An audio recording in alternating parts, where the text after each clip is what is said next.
Solvarch wants to hunt energy damage and mutants, so Cyclops should work quite well here. So what should I do? Should I do medium ending combos? Medium ending combos, yeah. So you start in your absorb mode, which is that blue icon up beside the armors there. Love and blue. Solvarch's sort of a tempo-based 2-mode champion. And so with the special one, you can swap between your modes.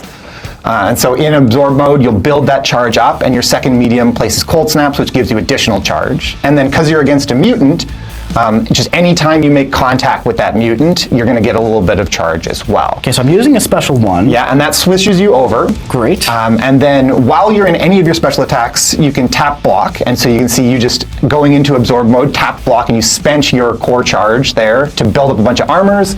And then you spend those armors going into release mode to get energized. And that gives you a ton of power, which really lets you play around that fractured power bar mechanic. And then once you're in release mode, the fight's over already. That's where all of the damage comes from Solvarch. Solvarch has a huge reverb effect and takes all of the damage that they do with the core charges in release mode and gets a massive bursts of physical damage. Yeah. And so that's what you're doing with this champion, is you're kind of flipping between the two modes. You're building up your core charge in absorb.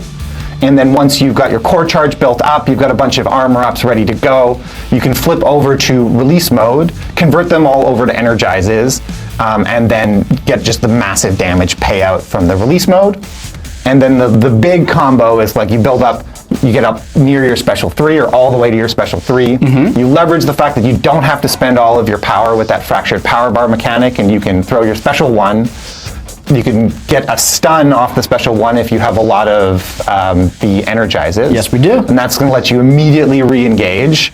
And also, this power control is pretty nice too, I'm noticing. There's power control on the special 1. So there's the special 1 and special 2 have different abilities depending on whether you're in release or absorb mode. The absorb mode is all about power control. So the special 1 has a power drain, which is really useful for like cycling special 1s. Even if you push your opponent up to a red bar, to 3 bars of power, that power drain lets you get back into absorb mode and not burn away all of your charge, but do it safely.